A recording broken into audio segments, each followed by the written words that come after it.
पंचम में लाभेश हो मान्य महोदय व्यक्ति, धर्मवीर संतान सुख, महामहिम अभिव्यक्ति। ये पंचम की महत्ता का सूत्र है। ये पंचम स्थान की महत्ता को प्रदर्शित करता हुआ अपने आप में एक अनोखा सूत्र है। ये बिल्कुल स्पष्ट होता है कि तात्पर्य ये है कि पंचम भाव की अर्थात ज्ञान की, जी हाँ, ज्ञान, गुरु अर्थात ज्ञान, वृहद ज्ञान, सूक्ष्म ज्ञान, ज्ञान के कौन से प्रकार का वर्णन ये सूत्र करता है। अगर इस सूत्र को ध्यान से सुन भी लेते हैं, समझते हैं इसे, तो ये स्पष्ट है कि पांचवें भाव में यदि स्वयं लाभ का स्वामी विराजमान हो जाए तो फिर उसकी क्या महत्ता, उसकी कितनी महत्ता होगी, ये इससे समझ सकते हैं। प्रियदर्शियों, तो आज का जो टॉपिक है वो हमारा पंचम अधिपति, पंचम भाव और लाभ। व्यक्ति के जीवन में लाभ का कितना महत्व है ये किसी से भी नहीं छुपा है। बिल्कुल भी कोई ऐसा अनभिज्ञ नहीं है जो अपने लाभ का महत्व नहीं, एक छोटा बच्चा भी अपने लाभ के विषय में विचार कर सकता है, जानता है कि क्या करने से क्या लाभ होगा। अच्छे से विद्या अर्जन करे, पढ़ाई करे तो क्या होगा, पुरस्कार मिलेगा, इनाम मिलेगा और वो अपने दोस्तों के सामने, अपने मित्रों के सामने सम्मानित होगा। एक बच्चा भी इसका लाभ जानता है। जब इसका लाभ जानता है तभी तो वो मेहनत से विद्या अर्जन में तत्पर रहता है। तो आप में क्या है, धर्म में निष्ठा, सत्यता, कर्मठ। वो कर्मठ व्यक्ति जो होता है वो अपने प्रयासों में तत्पर रहता है। तो आज हमने आपको इसके बारे में बताया, तो आज का कार्यक्रम शुरू करेंगे। जय श्री कृष्णा। और इस टॉपिक को आज हम आपको बताएंगे। ये एक सबसे ज़्यादा आपके जन्मांक में सर्वाधिक महत्व का कोई भाव है तो वो पंचम है।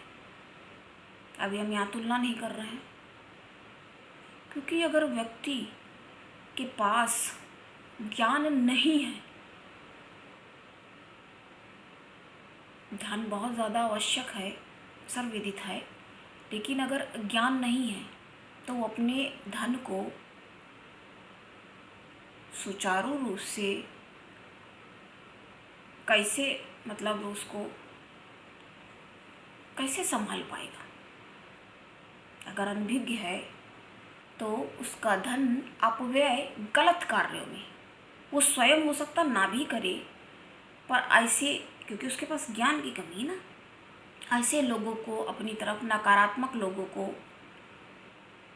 क्योंकि उसको स्वयं नहीं आ रहा पर अगले को तो आ रहा है ना समझ में, नकारात्मक लोगों को आकर्षित करके बर्बाद करेगा ना। और धन की महत्ता भी हम आपको यहाँ बता रहे हैं। वैसे तो आपको स्वयं पता है हमारे जो दर्शकगण हैं वो बहुत ही ज़्यादा, क्योंकि अगर आप इधर आ रहे हैं, आप देख रहे हैं, तो इसका मतलब है कि है बुद्धिमान आप हैं। और हमारे जो दर्शक हैं बड़े धनी किस्म के हैं, विचारों के धनी हैं, क्योंकि अगर आप इस ओर आते हैं यानी आप जागरूक हैं। आपको क्योंकि जो दर्शक वर्ग हमारा है वो अलग है।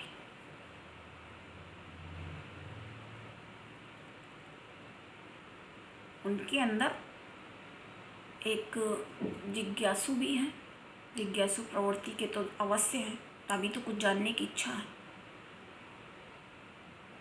और उनके पास स्वयं भी ये स्पष्ट होता है कि स्वयं भी, क्योंकि ज्ञान अर्जन वही कर पाएगा जिसके पास इस बात का ज्ञान हो कि ये हमको सही है जानना, ये हमको जानना चाहिए। क्योंकि जब उसके अंदर वो चीज़ नहीं होगी, वही चीज़ मिसिंग हो गई, तो फिर वो नहीं आएगा, इस ओर नहीं मुड़ेगा। अगर आप क्लिक करके देख रहे हो, हमारे रेगुलर दर्शक अगर हैं क्वालिटी वाले, और वही है हमारे पास हमें फालतू लोगों की ज़रूरत भी नहीं है। और हमें पता है हमारे इतने हैं और हम उन्हीं के साथ खुश भी हैं। आप हमें सुनते हैं, आप जो हमें देख रहे हैं, जो भी सुन रहे हैं, तो मेरे लिए बस वही इम्पॉर्टेंट है। मेरा एक एक दर्शक मेरे लिए बहुत ज़्यादा इम्पॉर्टेंट है। जितने हम उनके लिए इम्पॉर्टेंट, उतना ही ज़रूरी वो मेरे लिए। इसीलिए तो आते हैं। कई बार अस्त व्यस्त दिनचर्या हो जाती है और हिम्मत भी नहीं होती कि बताएं, कुछ बनाएं, करें, लेकिन आपके लिए उपस्थित। अभी कई दिनों से तो वीडियो कोई भी मतलब हम सामने आकर के ऐसे आपसे नहीं हो पा रहे थे, कुछ कारण बस अस्वस्थ के कारण भी समझ सकते हैं। अभी भी हो सकता है मेरा आँखें थोड़ा, कभी कभी नींद भी बाधित जैसे हो जाती, सो रहे हो नहीं नींद आ रही। ऐसा होता है ना, जब कभी बहुत जल्दी सुबह से उठ जाओ तो दिन बड़ा लंबा लगने लगता है। ऐसा लगता है कि सब पूरा मतलब बड़ा लंबा दिन हो गया, काटे नहीं हो रहा पूरा, ये काटे नहीं कट रहा। और कभी कभी देर में उठो तो लगता है बड़ा छोटा सा दिन है। तो हो जाता है ना, ऐसा आपके साथ भी होता होगा। अब चलो, तो हम इसके बारे में बात कर रहे थे। तो ये कितना महत्वपूर्ण भाव है हमें लगता है, लेकिन सबसे पहले हमें ये सूत्र को आपको एक्सप्लेन कर देना ज़रूरी है, महत्वपूर्ण है ये, क्योंकि आपको यहीं से ये पंचम में लाभेश हो, यानी पंचम जो भाव है विद्या, बुद्धि, धर्म, हाँ धर्म से भी संबंधित है, ज्ञान और आपके मित्रता और आपका आकर्षण, लगाव, प्रेम भी कह सकते हैं, बहुत इम्पोर्टेंट है प्रेम का भाव। और आप कितना ज्ञान अर्जन करेंगे, आपके अंदर कैपेसिटी कितनी है, क्योंकि हम बताते हैं ना, अगर आपके पास एक बॉटल है 1 लीटर की तो उसमें 1.5 लीटर पानी नहीं आ पाएगा। अगर आप में ऐसी सोच आपकी नहीं होगी तो आप सामने होगा, आप नहीं सीख पाओगे, क्योंकि उसके लिए आपको खुद भी तो प्रिपेयर होना पड़ेगा ना। खुद भी तो आप जब तैयार होंगे कि हाँ भाई हमें इसके बारे में जानना है और ये जानना ज़रूरी है, आवश्यक है, परम आवश्यक है हृदय को, तभी तो आप कर पाएंगे ना। और ये कितनी मेहनत लगती है ये बनाने में भी आप स्वयं देख सकते हैं, विचार कर सकते हैं, क्योंकि यहाँ शब्दों का चयन ध्यानपूर्वक ऐसे लोग देख रहे हैं, सुन रहे हैं, आपको समझा सकें, उस चीज़ को एक्सप्लेन कर सकें, ये सब देखना पड़ता है। अभी हम बोर्ड पे नहीं बता रहे हैं, बहुत जल्दी आपको आने वाले समय में ये भी बता देंगे। इस तरह से भी और भी ज़्यादा काफ़ी चीज़ें देखिए बता सकते हैं, लेकिन नहीं बताते हैं। इसका कारण भी हमने बताया।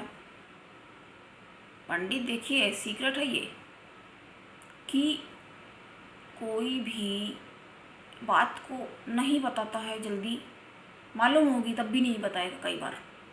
कई बार तो देखिए उनकी बात ही नहीं हो रही यहाँ पे, जिनको आता ही नहीं है।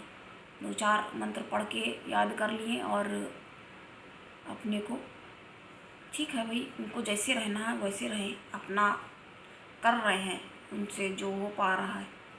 बट गलत तो गलत है, गलत काम नहीं होना चाहिए इन्वॉल्व उसमें, गलत चीज़, क्योंकि बुरे काम का नतीजा भी सही नहीं हो सकता ना, कैसे हो सकता सही। तो हम इसकी बात कर रहे सूत्र की। तो पंचम में यदि कहीं लाभ का स्वामी, लाभ आपके जन्मांक में प्रदर्श को जो लाभ का स्वामी बनता है, वो यदि कहीं पंचम स्थान में विराजित हो जाए, विराजमान हो जाए, तो ये क्या है, ये क्या प्रदर्शित करता है, ये कैसी स्थिति है? ये सर्वोत्तम स्थिति है, ये बहुत ही लाभकारी स्थिति है। ऐसा व्यक्ति लाभ प्राप्त करता है, हर तरह से लाभान्वित होता है और तरह तरह से लाभों को अपनी ओर ये खींच लेता है, आकर्षित करता है। ऐसा व्यक्ति माननीय होता है, मान्य महोदय, काफ़ी लोग इसको मानते भी हैं, पसंद करते हैं और लाभ पाता है। और धर्म से भी संबंधित है ना, इष्ट को भी यहाँ से विचारा जाता है, विचारित होते हैं इष्ट देव भी। तो धर्मवीर, ऐसा व्यक्ति धार्मिक भी अवश्य होगा, धार्मिक होता ऐसा व्यक्ति, और उसको संतान, क्योंकि लाभ है ना, तो लाभ संतान से भी, संतान से उसको सुख की प्राप्ति होती है। देखो, संतान से भी दुख सुख देखे जाते हैं, क्योंकि ये जन्मांक में जैसे कोई संतान, जरूरी नहीं हर बार संतान ही गलत हो, बिल्कुल ये ज़रूरी नहीं। बहुत बार माँ बाप, जो अपने बाप का उदाहरण पिता का दिया, प्रहलाद के पिता कैसे थे, कह रहे थे इसको लेके, लड़का था, जबकि बहुत से लोग तो लड़का की लड़की है तो पसंद नहीं करते हैं गृहिणी को, स्त्री को, कि भाई पुत्र नहीं है, क्योंकि पुत्र रत्न प्राप्त करना कितना अनिवार्य है, बहुत अनिवार्य है, बिल्कुल। कोई कहे चाहे कुछ भी, बट चाहिए तो। अगर कहता नहीं ये वो बातें बना रहा है, बातें रंगने को तो कुछ भी रंग लो, बट सच्चाई यही है कि चाहिए सबको। कोई स्पष्ट करता है और कोई नहीं। तो ये नहीं, कुछ लोग तो ऐसी बड़ी बड़ी बातें करते कि लड़की इतनी ज़रूरी कि लड़के ना हो, ये वो पता नहीं कुछ भी बोलते हैं, मतलब बेटे के लिए कोई वही नहीं है, बेटे नहीं बोलते, ये क्या है? तो आप उनकी उपेक्षा कर रहे हो सकता अंदर से चाह भी रहे हो, मन में हो कि भाई हो बेटे, उपेक्षा कर रहे हो, तो ये कैसे सही हुआ है? गलत सही नहीं हो सकता ना, गलत बात तो बस गलत है। अब हम अलग तरह की बातें करते हैं, लोग कुछ कहते हैं, कौन क्या कहता है, उससे हमें अलग तरह की कह सकते हैं सही, और सच जो है वो कड़वा ही होता है। अब कहेंगे कि हम लोगों को कह रहे पाखंडी, अरे भाई तुम्हें पाखंड करने में शर्म नहीं आ रही, तुम्हें संकोच नहीं होता, पाखंड करने में कोई शक नहीं है, सोच में कुछ और रहता है, दुराभाव है सब, ये सामने से कुछ और दिखा रहे हो, पीछे से कुछ और बोल रहे हो। आप किसी को सामने से कहोगे हाँ कोई बात नहीं, 10 रुपये ले लो, 5 रुपये, पीछे से आप टोकोगे, रे ये तो ऐसा है, इनका तो भैया चक्कर में ना पड़ो, ये 5 रुपये डूब जाएंगे, 10 रुपये, मतलब इतनी तुच्छ बातें आदमी कर लेता है पीछे से। तो ये क्या है, इसको क्या कहते हैं? दोगलापन। लोग यही तो कहेंगे ना, बट वही चीज़ है, हम तो सच बोलेंगे भाई, सच बोलना पसंद है, लोगों कहते तो हैं, कहेंगे सच बोलना पसंद, तो फिर झूठ बोलता कौन है? कौन बोलता है? कोई और तो बोलता ही है, या नहीं बोलता, नहीं तो फिर आते कहाँ से इतने सारे झूठ सामने?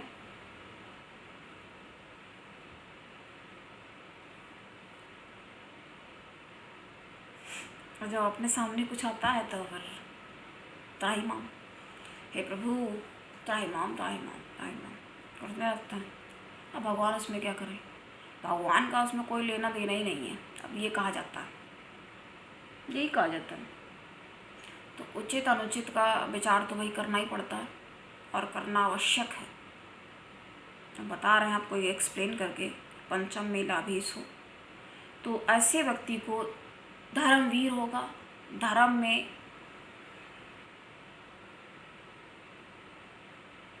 बहुत तत्पर लगा रहने वाला, जागरूक होगा और महामहिम, काफ़ी मतलब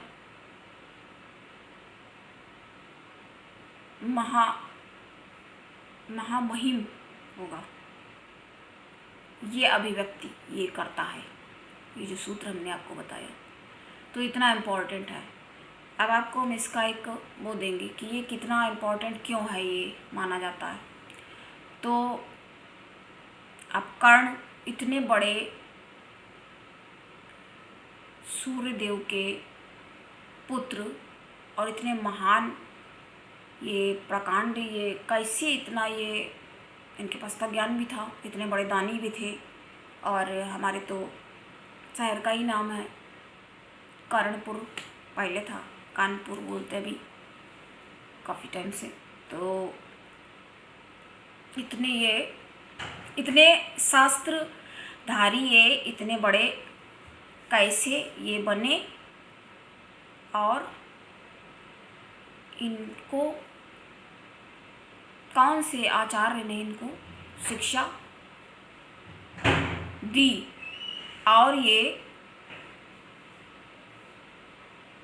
इन्होंने जो विद्या अर्जन किया, जी हाँ विद्या ही तो है ये, शस्त्रधारी बने, धनुर्धारी महावीर बने, बहुत बड़े महान धनुर्धारी में अपना नाम अग्रणीय है, अग्रगण्य है ये।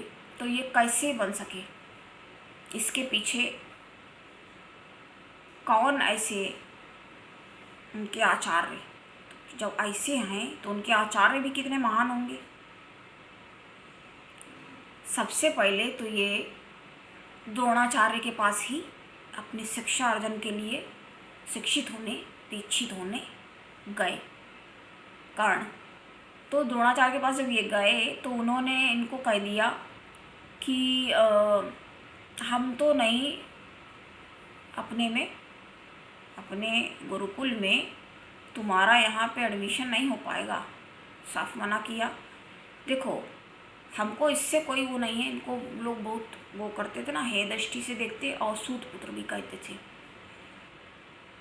तो जब इनके साथ ऐसा भी बिहेव होता था तो उनने कहा इस बात से हमें कोई वो नहीं है, लेकिन हमारा ये नियम है कि हम केवल जो राजा के बच्चे हैं, राजकुमार को ही, ये प्रिंसेस जो होते हैं प्रिंस, तो इनको ही सिर्फ दीक्षित और शिक्षित करते हैं।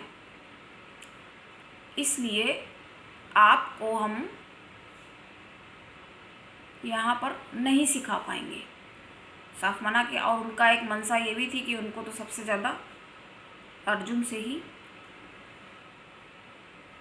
घनिष्ठ था लगाव। तो ये बात हमने कह दी,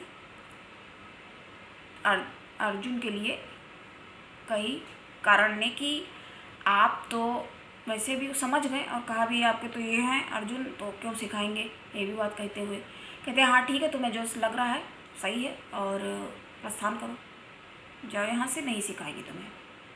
साफ उनको ये जवाब मिला वहाँ से उत्तर। तो वहाँ से उनको मानी हुई बात है ये तो, कि जब कोई गया है आग्रह कर रहा है, आग्रह उन्होंने किया, विनती किया कि विनीत भाव से कि सिखाएं, लेकिन उन्होंने साफ मना किया। जब तो उनने कहा कोई बात नहीं, आप नहीं सिखाएंगे, हम आपसे भी ज़्यादा, क्रोध उनको थोड़ा आया, क्षत्रिय हैं तो क्षत्रिय कहा जाता ना उनको, तो चले भगवान क्षत्रिय कहा कि आप जो करना हो करो, द्रोणाचार्य ने। तो उन्होंने भी कहा, कर्ण ने, कि आपको जो करना हो करो, अब हम जाएंगे और आपसे बहुत ज़्यादा अच्छे से सीखेंगे। और फिर आपके ये जो हैं, जिनके आपको बड़ा है गर्वित होते रहते हो, उसको हम परास्त कर दिए। ये कह दिया, मतलब क्लियर, खुला चैलेंज किया कि अर्जुन से टक्कर लेंगे। अब वहाँ से चले गए। अब चले तो गए कर्ण, लेकिन उनने सोचा कि अब हम क्या, तो उन्होंने फिर वो गए सीधे परशुराम, भगवान परशुराम के पास गए। उनसे आग्रह किया कि आप हमें, कि आपसे ज़्यादा, उनसे ज़्यादा कोई, क्योंकि वो भीष्म के भी गुरु, उनके पास गए। तो उन्होंने कहा कि नहीं, हम केवल ब्राह्मणों को शिक्षित करते हैं और उनको ही हम ये शस्त्र विद्या का अध्ययन कराते हैं, उनको सिखाते, समझाते, पढ़ाते हैं, लेकिन और अन्य कोई को हम, उनको वैसे उनसे कोई प्रॉब्लम नहीं थी। तो उन्होंने कहा कि ठीक है, मतलब समझने लगे कि क्या करें, क्या कहें, कि ठीक है, हम आपको नहीं सिखा पाएंगे, बाकी हमें कोई वो नहीं सिखा सकते हैं, लेकिन हमारा ये नियम है कि हम केवल ब्राह्मण को ही सिखाते हैं। अब उनसे उनको ऐसा जवाब मिल गया। तब क्या हुआ, तब ये हुआ कि कर्ण ने सोचा कि ऐसे तो सिखा नहीं रहे, तो वो वहाँ से चले गए और फिर उसके बाद ब्राह्मण बन के अपना आ गए, ब्राह्मण का वेश धारण करके आए। या कुछ कथा ऐसे भी है कि उनको कहीं से ये पता चल गया, उनसे नहीं मिले जाके उनको, लेकिन ये कहीं से पता चल गया कि वो नहीं सिखाएंगे, वो केवल ब्राह्मणों को ही सिखाते हैं। वो उनको शायद उनसे स्वयं नहीं मिल सके थे। उनके जैसे होता ना कि किसी के गेट पे जाओ, वहीं से आपको ऐसी इन्फॉर्मेशन मिल जाती है, वहीं से आप उल्टे पाँव लौट जाओ, ऐसा भी उदाहरण मिलता है। तो जब उनको पता चल गया तो वो उनसे मिले अब ब्राह्मण बन के। अब जब ब्राह्मण बन के भी नहीं, तो उनके पास उनको नकार देने का या उनको वहाँ से वापस खाली हाथ चलता करने का कोई था नहीं। अब उन्होंने उनको तय कर लिया, उनने कहा हमको ये सिखाइए। तो उनने कहा ठीक है, परशुराम भगवान ने कहा कर्ण से ठीक है, और उनको वो शिक्षा देने में लग गए, तत्पर हो गए। फिर क्या हुआ, फिर ये हुआ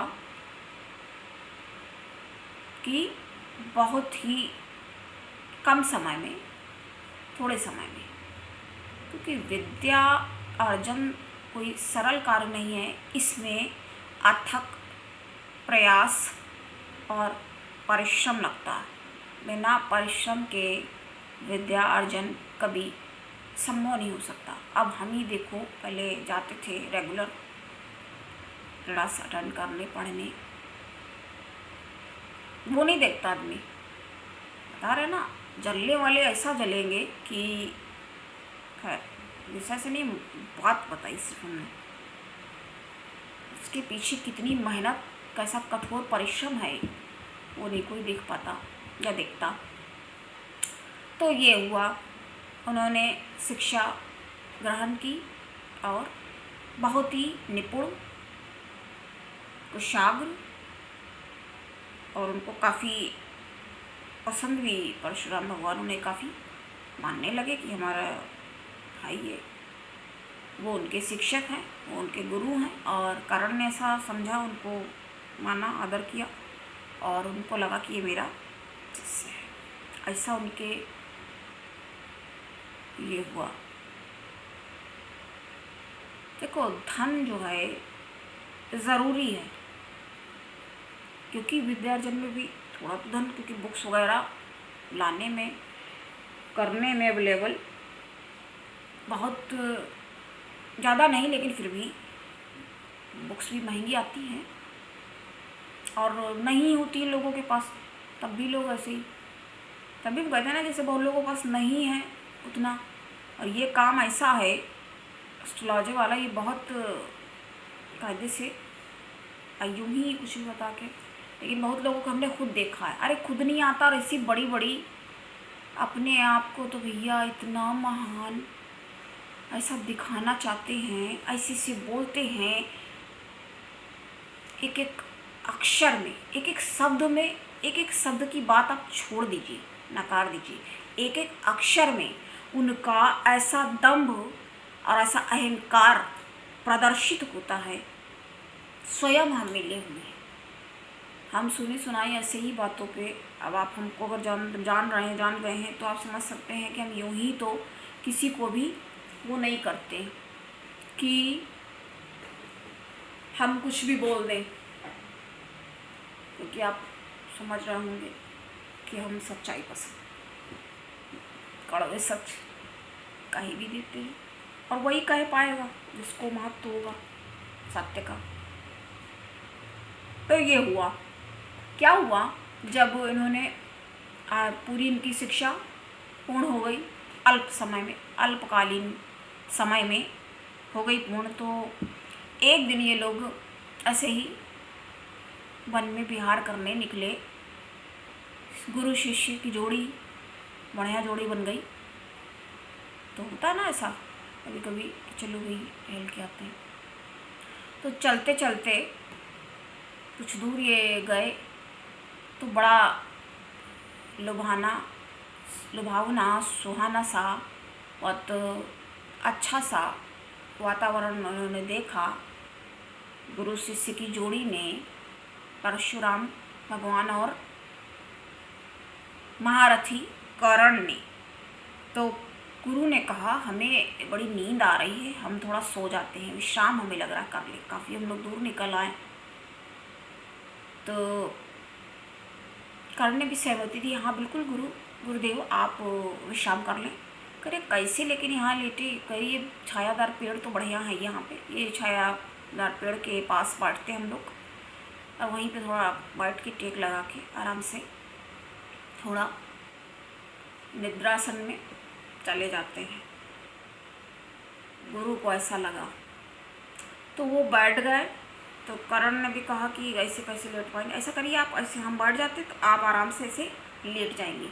तो भाई जब ये बैठ गए तो ये लेट गए आराम से टेक लगा के।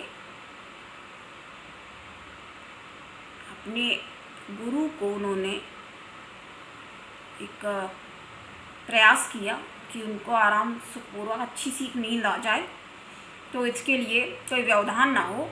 तो बिल्कुल हिलने डुलने की स्थिति में नहीं रहे, ऐसे बैठ गए, वो उनके सर रख के लेट गए शांति से।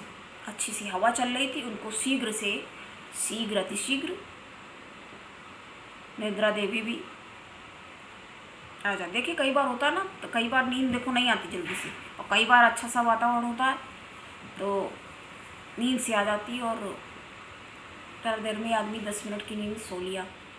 फिर क्या हुआ, फिर हुआ ये कि जब वो लेटे थे तो उनके पैर में आके, कर्ण के पैर में आ करके एक वृतांत आपको सुना रहे हैं ना। तो एक कीड़े ने, एक बिच्छू ने कहा जाता है, काट लिया से आके काट लिया कस के। अब काटने के कारण उनके खून निकल आया, जब रक्त निकल आया वहाँ से, और जब काटा, कोई भी चींटी भी काटती है तो लगता है कि हाँ चुभा, तो बोलता है, रिएक्ट करता है आदमी, बोल ही देता। तो जब काट लिया, रक्त की दर्द भी हुआ तेज, कीड़ा जहरी मतलब काट के गया वहाँ से, तो रक्त की धारा बाहर निकली जैसा बताया गया है। तो इतना बुरी तरह से काट के मतलब गया। तो यहाँ पे बात यहाँ पे फिर से दोहराना अनिवार्य है कि सत्य छिपता नहीं है। इन्होंने असत्य भाषण किया, असत्य संभाषण इन्होंने किया कि भाई हम ब्राह्मण हैं, झूठ बोला इन्होंने। तो क्या हुआ कि उसका सामने आ गया। सत्य कभी छुपता नहीं है, सत्य जो है वो छिप नहीं पाता है। तो इस तरह से सच जो उनके सामने ही आ गया। तो जब सच सामने आया, कैसे आया, कौन सी परिस्थितियों में आया? उनको लगा कि गुरु के निद्रा में खलल ना पड़े, व्यवधान ना हो। फिर जब वो रक्त की धारा बह निकली तो वो रक्त बहते हुए गुरु के पास भी। अब जब एकदम से गीला कुछ लगेगा तो उठ ही जाएंगे। बल्कि उनकी नींद ये भी कहते कि पूरी हो ही गई थी। तो जब ऐसा हो गया तो उन्होंने देखा ये क्या है, वो चौंक गए। ये क्या हुआ? ये कोई कीड़ा काट के लग रहा गया है, बिच्छू ने काट लिया है। ये वो जहरीला कीड़ा भी तो हो सकता था, तुमने बोला क्यों नहीं? उन्होंने कहा कि करण से उन्होंने प्रश्न किया कि क्यों नहीं तुमने बोला ये रक्त की धारा ऐसे बह रही है। जब प्रश्न किया तो उसने कहा कि नहीं गुरु, ऐसा ही कीड़ा वो हुआ और आपके निद्रा में कोई विघ्न ना हो, व्यवधान ना हो, इसलिए नहीं कुछ बोला। और कहते तुम झूठ बोल रहे, असत्य भाषण मत करो कर्ण। तुमने छल से, कपट से विद्या अर्जन किया है कि तुम्हारे वैसे समय में जब तुम्हें इसकी आवश्यकता हो, क्योंकि कोई क्षत्रिय ही इतना दर्द सह सकता है, कोई ब्राह्मण नहीं। तुम ब्राह्मण बता रहे हो स्वयं को, तुम स्वयं को ब्राह्मण कहते हो। तुमने गुरु के साथ छल किया, तुम नहीं हो, कदापि तुम ब्राह्मण नहीं। अब सत्य तो उनका खुल ही गया, सामने आ गया जब। तो हुआ क्या? हुआ ये कि जब उन्हें पता चला कि जब सत्य उनके सामने आ चुका है, तो उन्होंने अपनी व्यथा बताई करण ने कि ऐसे आप सिखाते ना, लेकिन वो जब क्रोध में थे, क्रोध में व्यक्ति आपा खो देता है। उनको ये पता चला कि ये असत्य भाषण करके इन्होंने छल प्रपंच फैला के यहाँ से सीखने के लिए ये सब कुछ किया। तो कहते जो तुम सोच रहे हो ये तुम्हारे समय पे, जब तुम्हें इस विद्या की सबसे ज़्यादा परम आवश्यकता होगी, जो तुमने छल प्रपंच और कपट करके जो विद्या का अर्जन किया है, स्वांग किया है गुरु के साथ, तो तुम्हें ये विस्मृत हो जाएगी। तुम्हारे सर्व प्रमुख, जब तुम्हें इस विद्या की परम आवश्यकता होगी। निसंदेह तुम एक श्रेष्ठ धनुर्धारी बन चुके हो और हो, लेकिन तुम्हें जब, तो यही मेरा श्राप, याद रखना। गुरु का श्राप अब निष्फल कैसे होगा?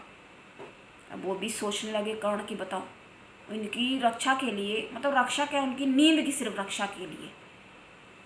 बल्कि यहाँ पे बात ये है कि अगर वो उस समय बोल देते, उनके निंद्रा में जरूर व्यवधान, लेकिन कहते ना सत्य छिपता नहीं ना। कोई भी कितना भी शातिर, कितना भी चालाक, कितना भी कुशाग्र, उनने समझा कितने कुशाग्र के तरीके से कैसे छल प्रपंच किया। वो भी तो शौक थे, उनको भी भाई किसी को एकदम से वो लगेगा कि किसी के बारे में कोई ऐसी बात पता चले तो कैसे रिएक्ट करेगा। भाई एक्शन और रिएक्शन तो चलेगा ही ना, चलता ही है। जब उनको पता चला ये, तो उन्होंने ऐसे किया। तो उन्होंने भी, करण ने अपना स्पष्टीकरण इस प्रकार दिया कि जब गए वहाँ से, उन्होंने भी ऐसे हमको तिरस्कार किया, अनादर किया और वहाँ से भगा दिया गया। द्रोणाचार्य को विनती किया सिखाने के लिए, तो उन्होंने कह दिया हम तो सिर्फ ये राजा के ही पुत्रों को सिर्फ शिक्षित करते हैं, तुम यहाँ से चले जाओ। तब और आपके यहाँ ये नियम है कि आप सिर्फ ब्राह्मणों को शिक्षित करते हैं।